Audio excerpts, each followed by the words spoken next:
이번 시간에는 가용접 방법에 대해서 학습하겠습니다.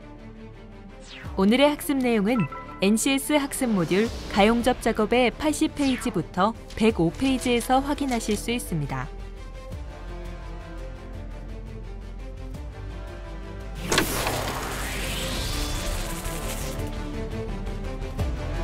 오늘 배울 내용의 NCS 정보를 확인합니다. 우리는 가용접 하기에 대해서 알아보고자 합니다.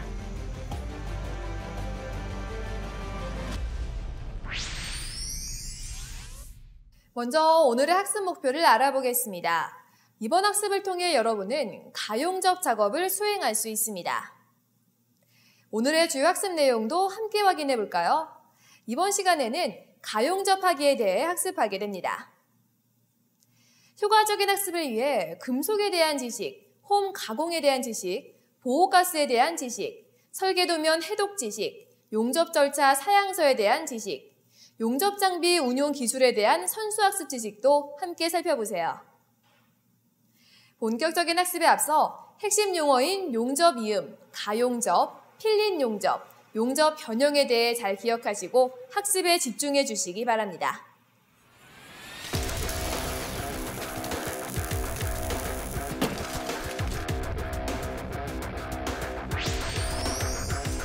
CO2 용접에 대해 궁금한 모든 것 속 시원히 해결해 드리겠습니다. CO2 용접 과정에 함께하고 계신 여러분 반갑습니다. 오늘도 여러분과 함께할 강주영입니다. 자, 이번 시간에는 가용접 방법에 대해서 함께 알아보도록 할 텐데요.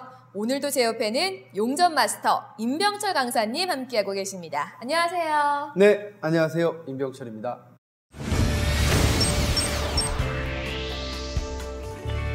네, 반갑습니다. 자, 이번 시간에는 실제로 가용접을 하는 방법을 알아본다라고 하셨는데 이 가용접이라는 게 뭐예요? 그러니까 진짜 용접이 아니라는 거죠? 네, 이 가용접은 본용접 시 각 부분을 정확한 위치 유지 및 이 변형을 방지하기 위해 실시하는 것입니다. 다시 말해서 이 가용접은 본용접 전에 이 소정의 위치에 부재를 고정해 두기 위해 하는 경미한 용접을 의미하는 거지요. 그러니까 잠시 고정하기 위해서 하는 거네요. 네, 알겠습니다. 자, 그럼 실제로 어떻게 가용접을 하는지 그 방법이 궁금해지는데요. 본격적인 학습을 시작해 보도록 하겠습니다. 출발합니다. 출발!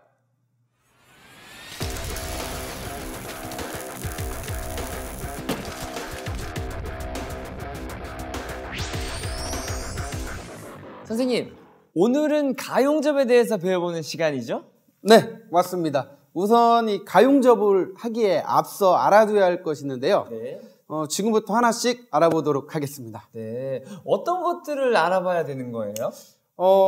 먼저 맞대기 용접 이음 홈 각부 명칭과 필린 용접 이음, 그리고 이제 가용접이 의 중요성, 가용접에 주의할 사항에 대해서 함께 알아보도록 하겠습니다. 알겠습니다. 먼저 맞대기 용접 이음의 홈 각부 명칭을 파악해야 되는데요. 그러면은 각부 명칭을 그림을 보면서 설명을 해주시겠어요? 네, 보시죠. V형 맞대기 이음의 각부 명칭은 다음과 같습니다. 알파 홈각도, 베타 베벨각, D, D' 홈 깊이, F 루트면, G 루트 간격을 나타냅니다. 그리고 X형 맞대기 이음으로 각부 명칭은 다음과 같습니다.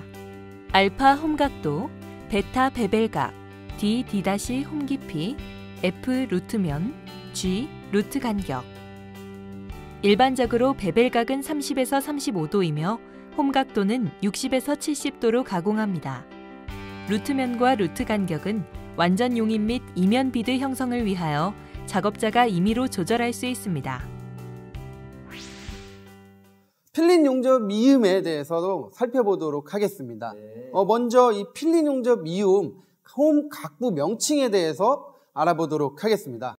목 길이는 필릿의 루트 부분에서 토까지의 길이를 이야기합니다. 이런 목 두께는 이 필린 용접의 가로 단면 내에서 이에 내접하는 이등변 삼각형의 루트부터 비평까지 거리를 말하며 약간의 용입은 무시한 두께를 말합니다. 그리고 이 실제 목 두께는 네. 용입을 고려한 용입이 루트부터 필릿 용접의 표면까지의 최단 거리를 말하고요. 선생님 그러면 필릿 용접 이음의 치수를 결정하는 방법을 알려주시겠어요? 네. 필릿 용접 이음의 치수는 네. 필릿 강도 계산에 굉장히 중요하고요. 그 크기는 판두께 네. T에 비해서 작거나 커서는 안 됩니다. 일반적으로는 필릿 용접의 목 길이는 네. 양면 필릿 용접에서는 판두께의 4분의 3 정도로 하고 있고요. 대부분 이제 회사 규격에 따라서 하고 있습니다. 네, 알겠습니다. 그리고 이 루트 간격이 커지면 네. 목 길이가 증가되고요. 유효 목 두께가 감소되고요. 루트 간격을 0.8mm 이하로 하는 것이 좋습니다. 알겠습니다. 네, 설명 굉장히 잘 들었습니다. 다음의 그림은 필릿 용접 이음 홈의 각부 명칭입니다. 참고하시기 바랍니다.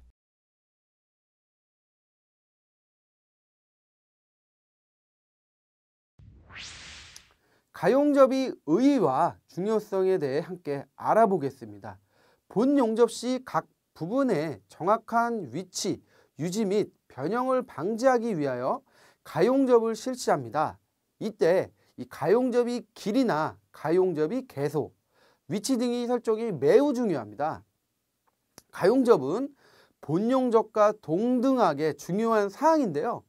가용접의 양분은 용접 시간, 용접 강도, 변형 과다 등 여러 가지 영향이 미치게 되며 가용접의 위치나 피치, 가용접의 길이 등이 적절하지 못하면 본 용접에서 치수의 부적당, 변형 및 기타의 결함을 일으켜 작업 능률을 저하시키는 원인이 됩니다.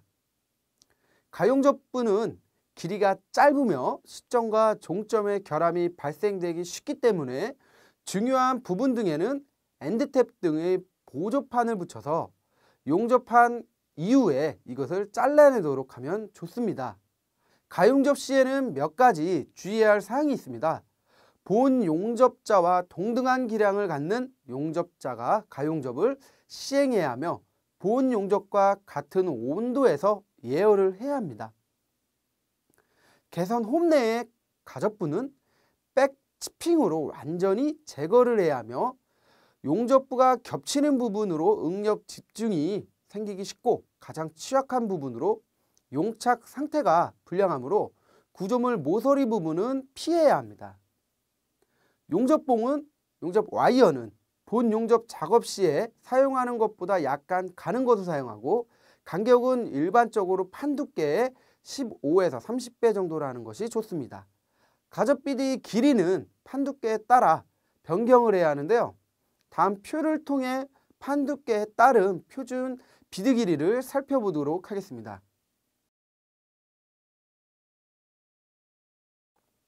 끝으로 이 시점 종점은 모재가 가열이 안 된 상태이므로 용착이 불량하며 슬래그 섞임과 기공 등이 발생하기 쉬운 부분으로 강도상의 중요한 이음에는 가접을 피해야 합니다. 네, 모재 준비에 대한 현장 강의 잘 봤습니다. 저희가 용접에 앞서 용접 재료를 준비하려면 뭐부터 알아야 할까요? 용접용 와이어를 먼저 준비해야 할 텐데요. 네. 그에 앞서 용접용 와이어가 무엇이 있는지 함께 알아보도록 하겠습니다. 네. 자, 그럼 표를 통해 자세히 살펴볼까요?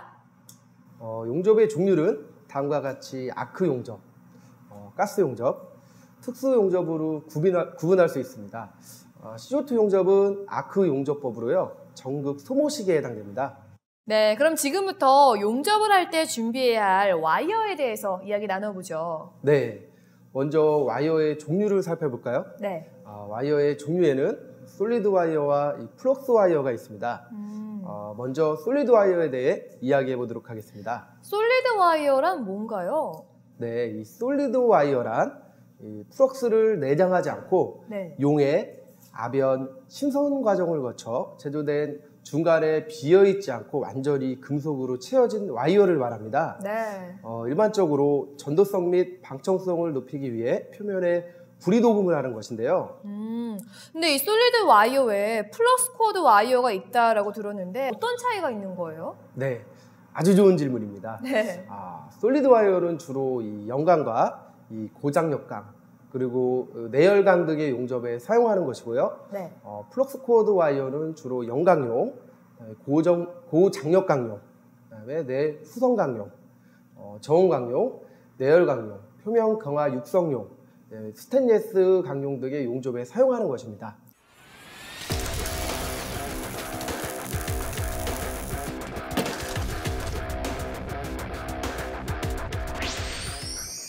네, 지금부터 본격적으로 가용접하는 방법에 대해서 알아보도록 하겠습니다. 먼저 알아봐야 될 것들은 어떤 것들인가요? 네, 우선 용접 절차 사양서에 따른 이 용접 구조물 조립 순서를 파악할 수 있어야 합니다. 그러면 자세한 설명 부탁드리겠습니다. 네, 용접 구조물 조립 순서는 용접 순서 및 용접 작업 특성을 고려해서 계획하고요. 용접이 잘못된 곳이 없도록 해야 됩니다. 변형 혹은 이 잔류 응력이 남지 않도록 검토를 하여 조립 순서를 정해야 하는 것이죠. 용접 시공 순서를 결정하는 기준이 따로 있나요? 네, 용접 시공 순서의 결정 기준은 네. 가능한 변형이나 잔류 응력의 누적을 없애는 것인데요. 일반적으로 다음 같은 사항을 유의해서 시공을 해야 됩니다. 동일 평면 내에서 많은 이음이 있을 때는 수축이 가능한 자유단으로 보내고요. 큰 구조물의 중심선에 대해서는 항상 이 대칭으로 용접을 해야 됩니다. 대칭적으로? 네. 용접선의 직각 단면 중심축에서 대해서는요, 이 수축력의 모멘트의 합이 0이 되게 하고요.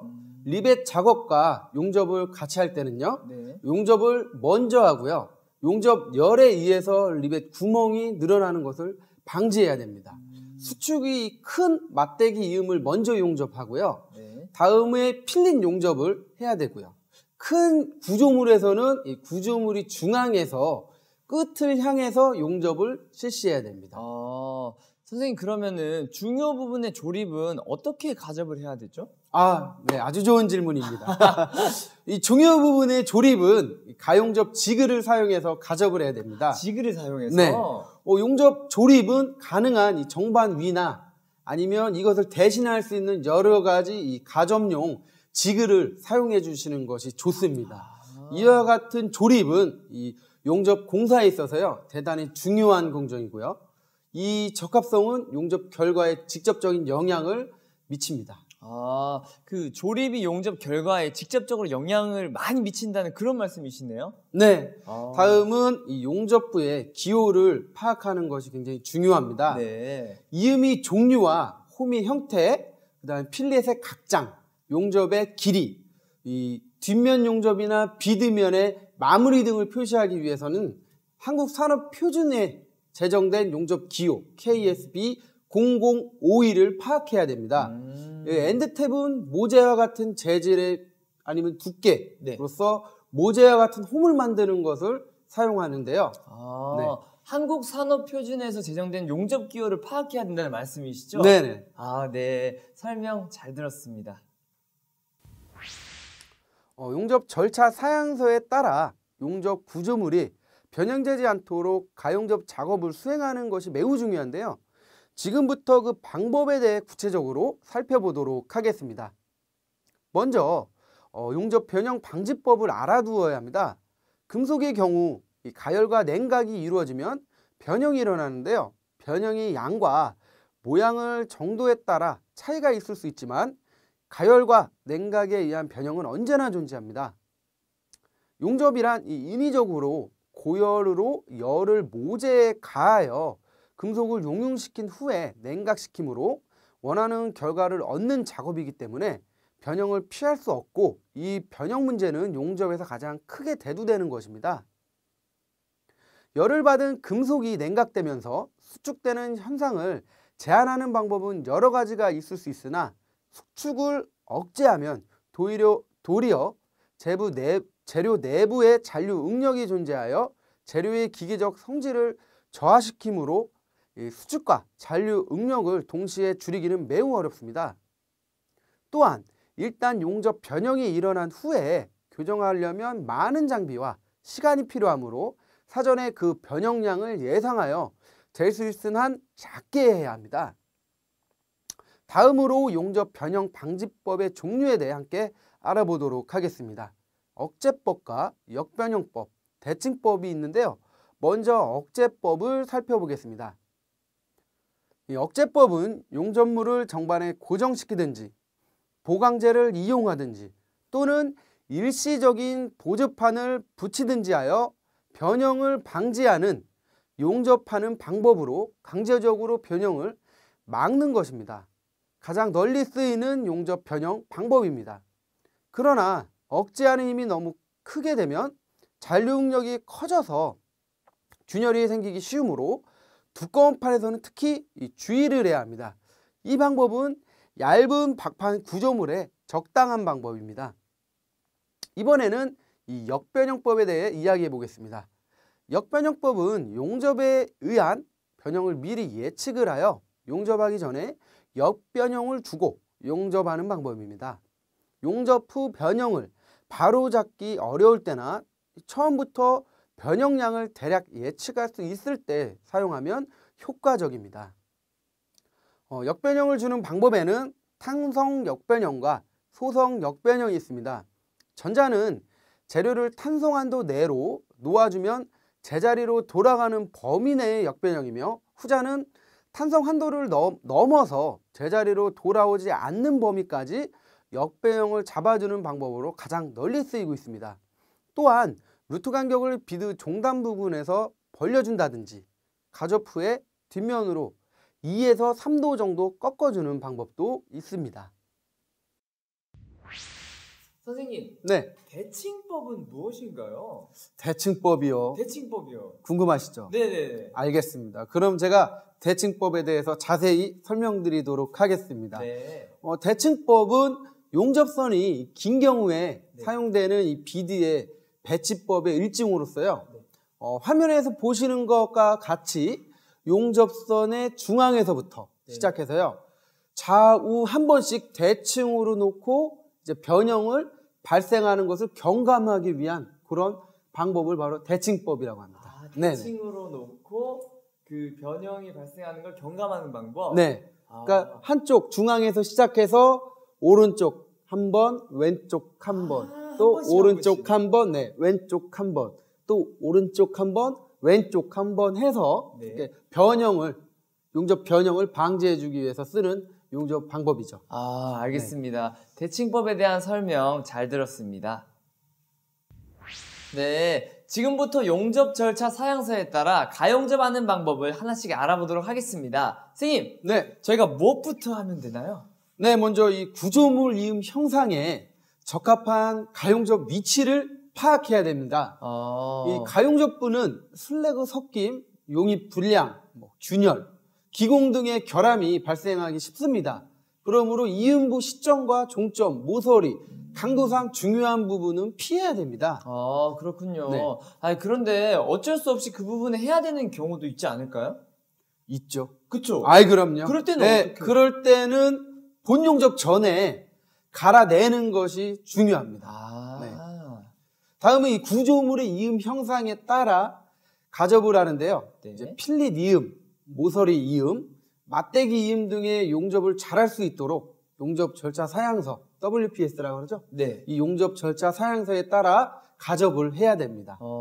이제 가접부는 용입 불량, 슬래그 섞임, 기공 등이 생기기 쉬우므로요. 네. 이 원칙적으로는 용접선 양 끝에 가접하는 것은 좋지 않아요.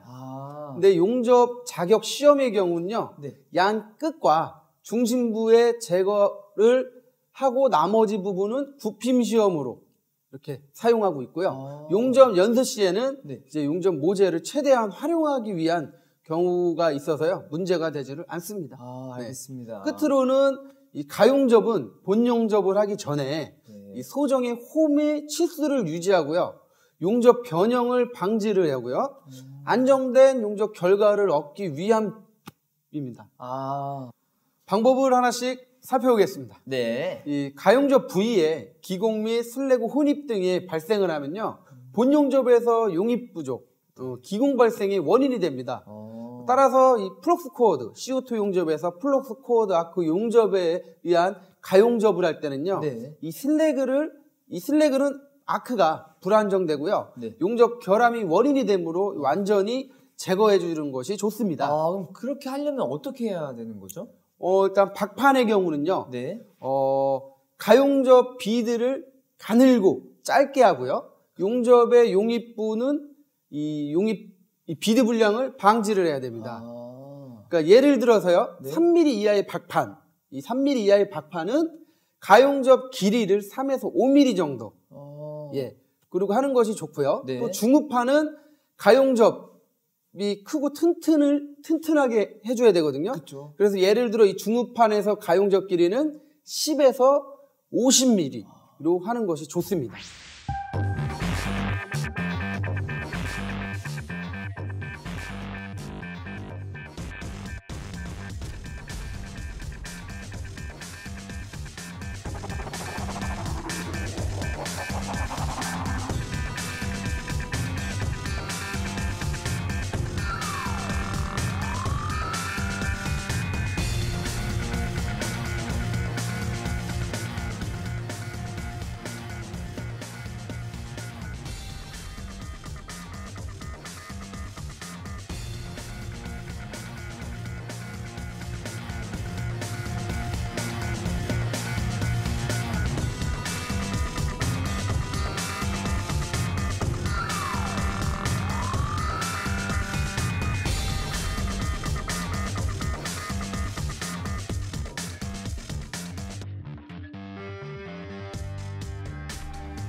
네, 잘 보았습니다. 여러분들도 오늘 강의를 통해 가용접에 대해서 잘 아셨죠?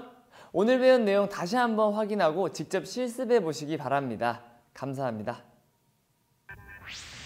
네, 오늘은 임명천 선생님과 함께 가용접 방법에 대해서 알아봤습니다. 선생님 덕분에 이제는 용접 전에 가용접이라는 단계가 있는 거를 알게 됐는데요. 직접 시범을 보이면서 잘 설명을 해주셔서 시청자분들도 가용접 방법에 대해서 더 잘 이해할 수 있었던 것 같아요. 네, 도움이 되었다니 보람있네요. 그러면은 우리 시청자 여러분을 위해 가용접을 보다 쉽게 할 수 있는 팁이 있다면 좀 알려주시죠. 가용접은 균열, 기공, 슬래그 혼입과 같은 용접 결함이 발생하기 쉽기 때문에 본 용접과 유사한 용접 조건을 적용을 해야 하고요. 응력 집중이 되는 부분을 피해야 합니다. 그리고 이 가용접 길이는 박판에서 짧은 점상으로 중후판에서는 35mm가 적당합니다. 그렇군요. 자, 오늘 배운 내용 잘 기억하시고요. 저희는 다음 이 시간에 다시 돌아오도록 하겠습니다. 함께해 주신 여러분 고맙습니다.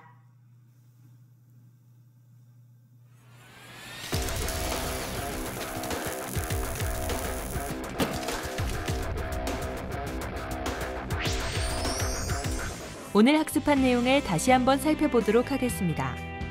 가용접은 본 용접을 실시하기 전에 좌우의 홈 부분을 잠정적으로 고정하기 위한 짧은 용접으로 용접 전에 구조물의 조립에 사용하는 짧은 용접을 의미합니다. 가용접 시 주의해야 할 사항을 알아보면 본 용접자와 동등한 기량을 갖는 용접자가 가용접을 시행해야 합니다. 본 용접과 같은 온도에서 예열을 하고 개선 홈 내의 가용접부는 백치핑으로 완전히 제거합니다. 구조물의 모서리 부분은 용접부가 겹치는 부분으로 응력 집중이 생기기 쉬우며 가장 취약한 부분으로 용착 상태가 불량하므로 피해야 됩니다. 용접봉은 본 용접 작업 시에 사용하는 것보다 약간 가는 것을 사용하고 간격은 일반적으로 판 두께의 15에서 30배 정도로 하는 것이 좋습니다. 가용접 비드의 길이는 판 두께에 따라 변경하며 시점과 종점은 모재가 가열이 안 된 상태이므로 용착이 불량하며 슬래그 섞임, 기공 등이 발생하기 쉬운 부분이므로 강도상 중요한 이음에는 가용접을 피합니다. 끝으로 용접 이음의 종류와 홈의 형태, 필릿의 각장, 용접의 길이, 뒷면 용접이나 비드면의 마무리 등을 표시하기 위해 한국산업표준에서 제정된 용접기호 KSB 0051을 통해 파악합니다.